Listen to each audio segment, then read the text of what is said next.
পয়গম্বরে আজম বা মহানবী নামে বিশাল এক সামরিক মহড়া শুরু করেছে ইরান।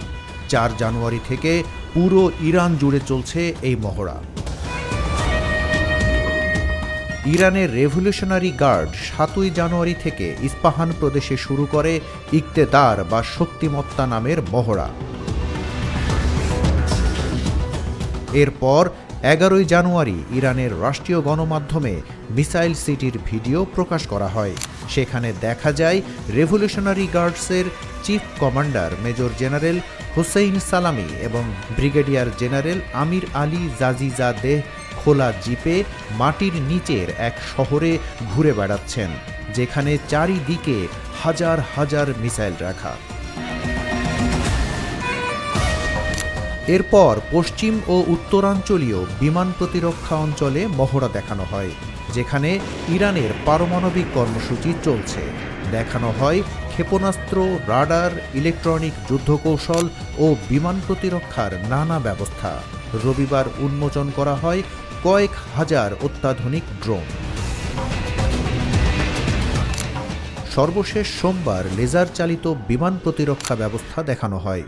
সিরাজ নামের এই অত্যাধুনিক ব্যবস্থা লেজারের মাধ্যমে ইরানের আকাশসীমাকে রক্ষা করবে। মার্কিন রাষ্ট্রপতি পদে ডোনাল্ড ট্রাম্পের শপথ গ্রহণের আগে সামরিক শক্তি দেখিয়ে ইরান আসলে কী বার্তা দিতে চাইছে? মনে রাখা দরকার, ইরানের সাথে পশ্চিমা দেশগুলোর একটা চুক্তি আছে। চুক্তিটি হল ইরান পারমাণবিক কর্মসূচি বন্ধ রাখবে।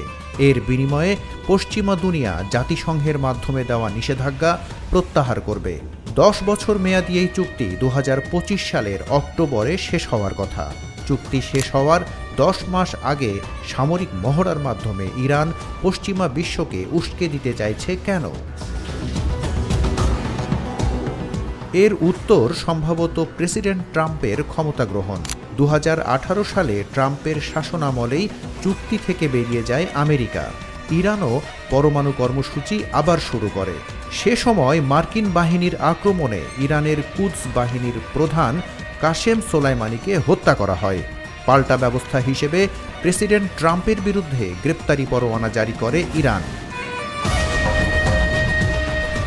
তবে এবার পরিস্থিতি ভিন্ন।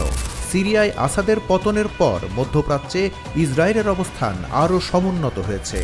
এ অবস্থায় ট্রাম্পের উপদেষ্টারা ইরানের ওপর সর্বোচ্চ শক্তি প্রয়োগের কথা বলছেন।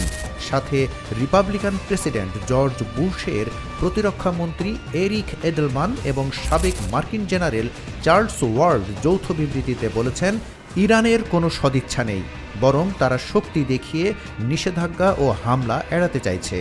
তারা মনে করেন ট্রাম্প যদি ইরানের ওপর শক্তি প্রয়োগ না করেন তাহলে বিশ্বব্যাপী মার্কিন আধিপত্যের বিশ্বাসযোগ্যতা হারাবে এবং চীন, রাশিয়া, উত্তর কোরিয়া আমেরিকাকে আর পাত্তা দেবে না। শুধু সাবেক মন্ত্রী বা উপদেষ্টারা নন, আসন্ন ট্রাম্প প্রশাসনের গুরুত্বপূর্ণ ব্যক্তিদের অনেকেই বলছেন আমেরিকার উচিত হবে ইরানে আক্রমণ চালানো। সম্ভাব্য এই আক্রমণ ঠেকাতে নিজেদের শক্তি জানান দিচ্ছে ইরান। জানুয়ারি মাস জুড়ে একের পর এক সক্ষমতা প্রকাশ করে চলেছে, যার শুরুটা সামরিক মহড়ার মধ্যে দিয়ে।